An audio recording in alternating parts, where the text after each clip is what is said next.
Donc, Ok. je suis ici pour l'impression 3D. En 2014, qu'est-ce que ça va amener? Quel est le futur? Ben, pour l'instant, la technologie est au tout début. C'est démocratisé depuis très peu de temps. On- les gens, ben, pour imprimer en 3D, il faut dessiner en 3D. Et donc, il y a très peu de personnes qui peuvent le faire. Et dans l'industrie, ben, ça avance doucement, mais sûrement. Et la révolution sera sans doute dans 15 ans, 10-15 ans. Et ça sera une révolution très importante dans différents métiers, la médecine, l'alimentation et les produits manufacturés. Aussi dans l'industrie pour la fabrication rapide sur des machines qui pourront faire des pièces quasiment sur mesure. Donc on vient un peu sur les slides précédents, des pièces qui sont pour vous et faites à votre image. Ok. Donc forcément, qui dit impression 3D dit fichier. Donc les industriels du secteur, ils ont mis des fichiers en ligne. Hein. Il n'y en avait quasiment pas il y a 5 ans. Maintenant, il y en a 60 000. On va dépasser les 100 000 sûrement à la fin de l'année. Vous pourrez télécharger des fichiers et les imprimer chez vous. Donc ça, c'est une des plateformes, c'est un des, ce qu'on Oui, appelle c'est un des YouTube, acteurs. des YouTube de la 3D un petit Ouais, peu, ouais, Thingiverse, qui ouais, héberge voilà, des milliers de fichiers. voilà, qui sont Euh, libres de droit en plus. ouais, Donc vous effectivement. pouvez télécharger, les agrandir, les réduire. Bon, après, vous pouvez télécharger sur notre site Shapeline aussi des logiciels open source. Hein. Vous pouvez apprendre à dessiner en 3D, je vous le conseille d'ailleurs, pour ceux qui font de la création ou autre. Et donc voilà, des fichiers, il va y en avoir de plus en plus libres de droit. Alors, naturellement, il y a aussi le problème du droit juridique, c'est un autre débat, mais c'est important parce que les CD, DVD ont été copiés et là, des objets peuvent être scannés facilement avec un iPhone. Très bien. Donc, ce qui va révolutionner aussi, ce qui a révolutionné, il faut dire qu'on est en 1900. L'impression 3D a été inventée par des Français en 1984, pour être précise, le 16 août 1984. Donc, c'est français, il ne faut pas croire que l'impression 3D est américaine. Donc, ça a été inventé la stéréotographie, hein, un laser qui fait polymériser de la résine par sa focalisation et sa longueur d'onde. En l'occurrence, il y a eu 350 nanomètres. Donc il y a une société qui s'appelle Formlab aux États-Unis qui a levé 2 400 000 $, sur un site de levée de fonds participatif. Et c'est des brevets qui ont expiré. Il y a 3 brevets principaux qui ont expiré dans le monde, hein, dont la stéréotographie, le fruitage sélectif, c'est un laser qui polymérise des bouts de plastique, hein, et d'autres qui commencent à tomber dans le domaine public de 2014 et 2015. Donc une vulgarisation à prévoir. Il y a plein de petits ou gros ingénieurs qui s'intéressent à ça et qui récupèrent les brevets et qui fabriquent les machines. Hein. Eux-mêmes. Très bien. Les Chinois aussi d'ailleurs. Okay. On en parlera tout à l'heure. On a un Ouais, panel spécial. ah bon, d'accord. Okay. Donc forcément, qui dit imprimante 3D dit fichier 3D. Donc au départ, les scanners 3D coûtent très cher. Hein. Quand j'ai commencé, moi en 95, ça coûtait en francs presque 500 000 francs. Maintenant, 1 euro, voire moins. Hein. Vous avez 1, 2, 3, 4 sur votre iPhone. Vous pouvez scanner en 3D et en couleur. Donc sur votre PlayStation, vous allez avoir, ou Xbox 360 ou autre, vous allez avoir des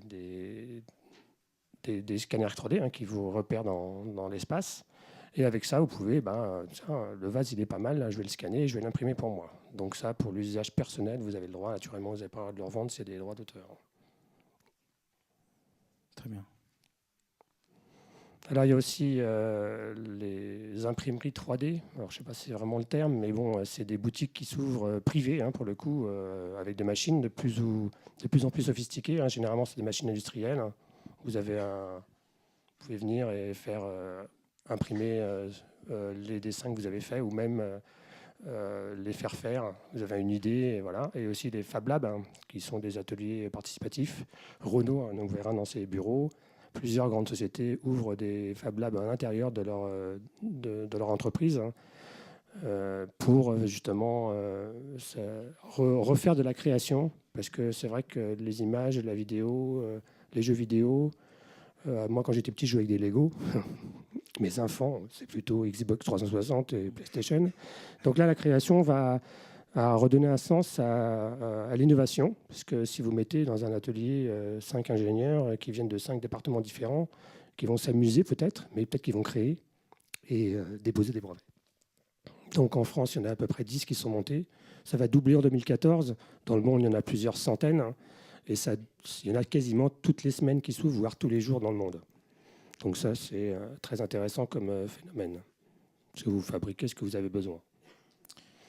Et puis je vous remercie de votre Très bien. invitation. Alors j'ai pas mal de questions. Je me doute. On va revenir sur le slide précédent. En gros, tu vas nous donner un peu ton analyse, mais on en avait parlé avec Luc aussi sur le développement des réseaux d'imprimantes 3D. Quelle est ta vision en gros? Est-ce qu'on est un peu comme au début du web avec des cybercafés un peu partout qui vont disparaître au fur et à mesure parce que tout le monde va être équipé, enfin tout le monde est devenu équipé en Internet, ou est-ce que tu penses, et ce qui semble être la tendance, qu'on va avoir un double réseau, c'est-à-dire des imprimantes 3D petit format pour les end-users chez eux pour faire des petits objets et autres, et puis des imprimantes haute définition qui seront un peu comme le Copytop d'aujourd'hui, où on ira imprimer des objets de qualité et des objets plus complexes. Est-ce que tu crois à ce maillage un peu comme on a des imprimantes 2D chez soi, et puis quand on veut faire beaucoup de copies ou des choses un peu plus complexes, on va chez un professionnel. Est-ce que tu penses que ça va évoluer comme ça en fait? Moi, j'avais eu l'idée de faire ça en 98, mais c'est un peu tôt peut-être. Ouais. Mais c'est trop tôt. C'est-à-dire que les gens venaient me voir, surtout le luxe. Je travaillais pour Chanel, Hermès, des grandes marques comme ça. Ils me disaient non, mais vous pouvez pas faire ça. Je le faisais une fois, deux fois, puis après ils me demandaient comment je faisais. Je dis j'en imprime en 3D, c'est quoi? Et donc ils achetaient une machine. Donc j'étais un très bon technico-commercial pour les gens qui vendaient des machines, bien sûr. Maintenant, je dirais qu'il y a effectivement l'imprimerie locale, c'est vraiment des gens qui investissent dans des machines industrielles pour faire des pièces plutôt en B2B. Nous, chez Cheplace, on fait quasiment 99,9% de B2B, très peu de B2C, parce que forcément, les gens ne maîtrisent pas la 3D. Donc, il y aura des centres professionnels dans les villes qui fabriqueront des pièces sur mesure. Jean-Michel, il a perdu une jambe. Je suis prothésiste, donc naturellement, je peux lui en imprimer une. Donc, ça s'appelle une orthèse, suivant sa morphologie. Mais dans le futur, il faut bien comprendre que dans 15 ans, et les Français ne sont pas les derniers, on pourra imprimer un cœur, un foie, des reins. Donc, pourquoi pas une jambe directement? Même des tissus. On imprime de la peau, des aortes. Ils travaillent sur le cœur aux États-Unis, sur le foie, sur les reins. Donc, est-ce qu'on ne va pas devenir immortel plutôt que bionique? Donc la robotique va même s'arrêter. Donc il y aura des imprimantes chez soi, comme on a une imprimante maintenant 2D, ça c'est sûr, vous pouvez déjà les acheter, ça coûte la moins chère, $398, donc sur Internet. Je vous conseille plutôt dans les 3 000 €, c'est quand même pas mal. Mais c'est quand même limité, c'est des dépôts de fil, c'est des matériaux plastiques, si on a amidon de maïs, on peut le faire en algues maintenant, c'est quand même assez limité. Donc je pense que plutôt les Fab Labs devraient s'équiper, comme en Allemagne, ils en ont ouvert un à Berlin, c'est des machines industrielles, et ça bénéficie à tous les acteurs du marché. D'ailleurs, si on va manger tout à l'heure, on prend la rue et je vous trouve une application par boutique. Donc ça, j'ai déjà fait le test, c'est tout à fait envisageable, puisqu'en fin de compte, chaque boutique vend un objet que vous allez acheter, et vous voulez votre objet. Moi, quand je vais chez tes copains, vous ouvrez la cuisine, vous avez 90% de chances que ce soit une Ikea, et vous ayez la même. Donc là, vous pouvez avoir des choses qui sont vraiment personnelles. Alors pour la médecine, forcément, c'est un des premiers métiers qui en bénéficient, bien sûr. J'aurais une dernière question, c'est évidemment la notion de droit qui émerge là-dessus. Alors là, oui, donc là, on est dans un vaste sujet, on pourrait faire une conf de 3 heures là-dessus. Peut-être pas de 3 heures, mais c'est assez simple. Les droits d'auteur, c'est 77 ans après la mort de l'artiste. Donc je ne sais pas, il y a la Vénus de Milo, par exemple, en France. La Vénus de Milo, vous pouvez la scanner, me descendre le fichier des libres de droit sur Internet, la grossir. On a fait un trophée pour Nike.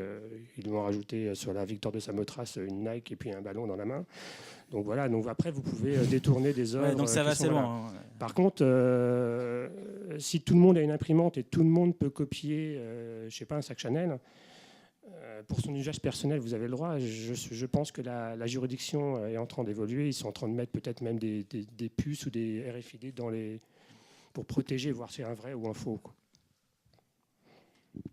Donc le droit, je ne sais pas si c'est des avocats ici ou des juristes, mais c'est assez compliqué. Nous, ce qui nous a marqué, c'est d'apprendre qu'effectivement sur Pirate Bay, Pirate, ils avaient tous les jours. créé un espace 3D voilà, comme ils ont fait avant pour le MP3. Alors peut-être que ce site sera interdit, hein, c'est possible. Alors ça, c'est un sujet plus vaste. C'est plus vaste, mais bon, forcément, c'est un moment, ça va se démocratiser. Ouais. Si tout le monde peut faire pour son usage personnel une pièce qui existe déjà, effectivement, ça pose vraiment un problème si tout le monde a une imprimante 3D ou descend. Alors forcément, nous, on nous demande des fois, tiens, fais-moi un Gaston Lagaffe en couleur et machin. Hein.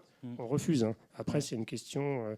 Celui qui va imprimer tombe sous le coup de la loi comme contrefacteur. Donc, on ne peut pas trop non plus faire n'importe quoi. Ouais. Une dernière question avant une petite pause. La musique en ligne, ça s'est standardisé autour du MP3.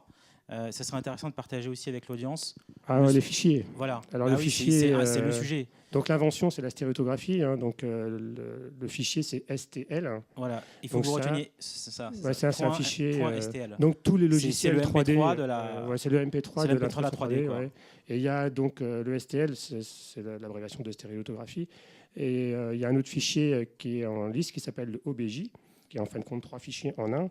Qui est sur des imprimantes qui impriment en couleur. Donc dimanche dernier, la société Stratasys a lancé la Connext 3, la 500, qui imprime en couleur et en haute définition, et son concurrent 3D Systems a la Z-Corp, qui imprime en couleur 3 600 000 couleurs.